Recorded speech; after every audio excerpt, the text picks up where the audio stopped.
Olá pessoal, estou de volta. Então, professor Itamar, mais uma vez contigo para mais um bate-papo sobre cinética química. Se você acompanhou a nossa última aula, a aula de número 1, certo? Eu falei no finalzinho para você ficar aí atento e clicar na aula de número 2, certo? Aonde nós vamos aqui, gente, dar mais uma avançada nesse estudo da cinética química. E eu achei, sinceramente, que você gostou da primeira aula, hein? Por quê, gente? Porque a cinética química é um assunto bem tranquilo. E é um assunto aqui, gente, que tem muito a ver com o nosso dia a dia. E daqui a pouco eu vou provar para você como muita coisa do seu cotidiano, do nosso cotidiano, tem a ver com a cinética química, tá ok? Então, gente, agora você aqui vai lembrar comigo um pouquinho do finalzinho da aula 1, aonde eu expliquei para vocês a teoria das colisões. E o que nós absorvemos mesmo da teoria das colisões? Vamos lembrar? São 3 pontos. Uma reação química, ela só acontece se entre as partículas dos reagentes houver o quê? Batida, choque, colisões. E quanto maior o número de colisões entre as partículas dos reagentes, mais rápida a reação será. Também nós vimos que essas colisões não podem ser de qualquer jeito. Elas devem ser frontais, devem ser colisões aqui em que os átomos das moléculas se colidam frontalmente, certo? Para poder quebrar as ligações entre eles. A gente diz, se colidam em posição geométrica favorável, tá ok? E também não basta ter uma posição favorável, tem que ser uma colisão violenta, ou seja, em alta velocidade, para que eu consiga quebrar as ligações entre os reagentes, tá ok? E lembre-se, você fornece essa energia de ativação até que os reagentes colidam, chegou ali, colidiu, liberou uma parte dessa energia para formar aqui os produtos, tá ok? Mas o terceiro ponto e o mais importante deles em cinética química é aquele que disse para você, ou que diz para nós, que para uma reação química acontecer, os reagentes têm que receber um empurrãozinho. Esse empurrãozinho nós chamamos de energia de ativação. Nenhuma reação ocorre sem que ela receba essa energia de ativação, tá ok? E a energia de ativação, gente, ela é sempre positiva. Lembrando, é sempre para cima. Por quê? Porque é uma energia absorvida. Toda reação precisa de uma energia mínima para acontecer. Lembram do exemplo da pólvora? A pólvora, ela pega fogo rapidinho, por exemplo. A gasolina também, basta uma faísquinha para fazer a gasolina explodir, a pólvora explodir.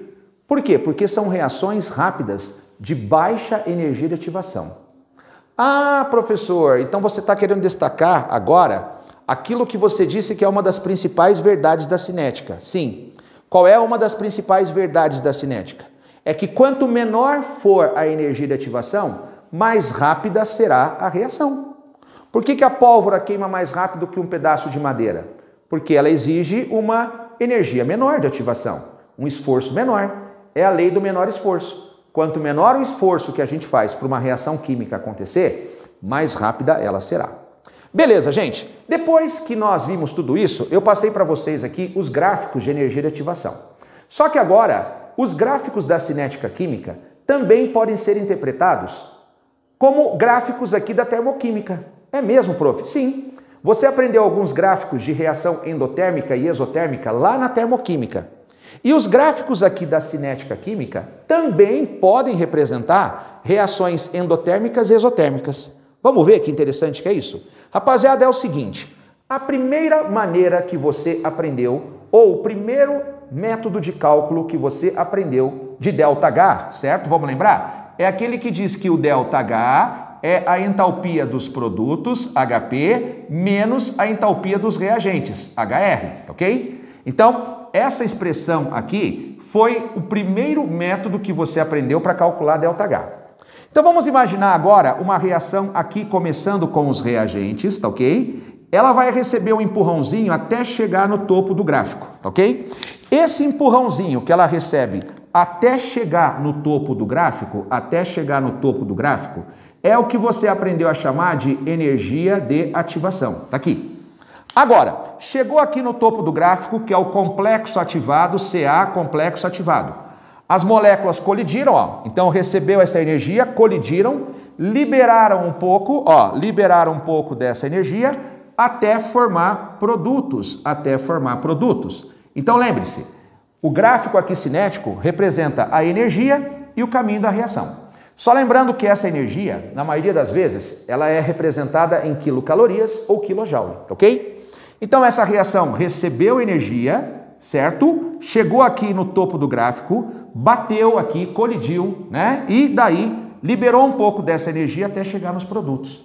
Agora perceba, aqui seria a energia dos reagentes que você aprendeu a chamar de entalpia dos reagentes. E aqui, meu querido, seria a entalpia dos produtos. Ó, vamos fazer uma linha tracejada aqui, ó. E aqui nós temos a entalpia dos produtos. Vamos lembrar? Numa reação endotérmica, você aprendeu em termoquímica. O HP ele é maior que o HR. Então, o HP vai estar em cima e o HR embaixo, certo? O HP em cima e o HR embaixo, ó. E olha que interessante a lógica, meu querido. Você aqui está percebendo que a reação absorveu mais do que perdeu, ó. Ela absorveu aqui mais e perdeu um pouquinho, certo? Quando absorve mais do que perde, então o saldo é endotérmico, o saldo é positivo.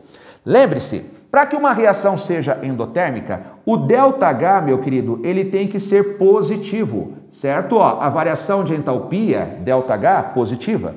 Meu amigo, a distância entre uma linha e outra nesse gráfico é a mesma que você viu no gráfico da termoquímica. A distância entre o HP e o HR é o próprio ΔH. Então, a distância entre os dois degraus aqui, certo? É o próprio ΔH. É mesmo, prof? É. O que é o ΔH? É o HP menos o HR. HP menos HR é o ΔH, ok? Certo? A distância entre aqui as duas linhas, a linha dos reagentes e a linha dos produtos, é o próprio ΔH. E agora, como é que fica o gráfico de uma reação exotérmica? De novo, eu vou aqui alertar você sobre coisas que você ouviu na termoquímica. O que foi dito na termoquímica nas aulas anteriores? Que tudo que é endotérmico no sentido na natureza é exotérmico no sentido contrário. Então, o gráfico de uma reação exotérmica é totalmente ao contrário desse aqui. Vamos ver como que é isso? Vamos imaginar agora que eu tenho aqui, meu querido, os reagentes, tá ok? Eu tenho aqui os reagentes, certo?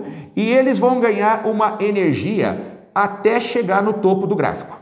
Eles vão ganhar uma energia até chegar ao chamado complexo ativado.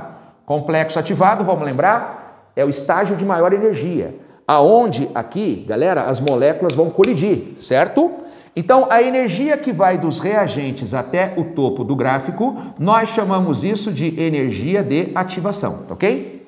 E agora, os reagentes receberam esse tanto de energia e vão perder aqui uma quantidade maior, ó. Então, eles receberam esse tanto e perderam esse tantão aqui de energia, ó.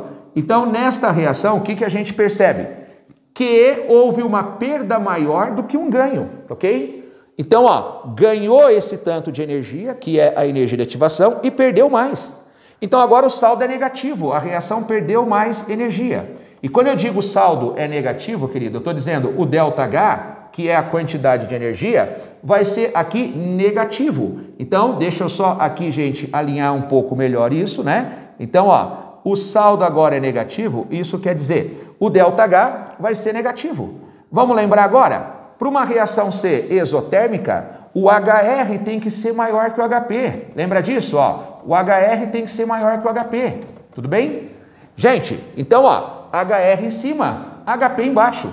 Quando o HR é maior que o HP, nós temos aqui um ΔH negativo, ó, um saldo negativo, ok? ΔH negativo. E aonde que está o ΔH nesse gráfico? Também, ó, no mesmo lugar. É sempre a distância entre a linha dos produtos e a linha dos reagentes, ó. Sempre a distância entre esses dois degraus, ok? Gente, e aqui está o ΔH, e o ΔH nesse caso vai ser o quê? Negativo. Então, esses são os gráficos característicos aqui, gente, certo?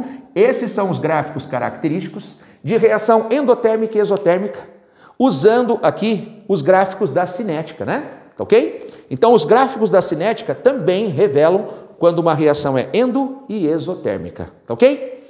Gente, agora finalizado essa parte de gráficos, nós vamos então continuar aqui, certo? Falando sobre cinética química, mas vamos entrar aqui num dos tópicos mais importantes, ainda bem teórico esse tópico, que é o que nós chamaremos de fatores que influenciam na velocidade das reações. Então aguenta aí, que eu já volto, é só tempo de apagar o quadro, mas a aula 2 continua, hein? Aguenta aí, gente!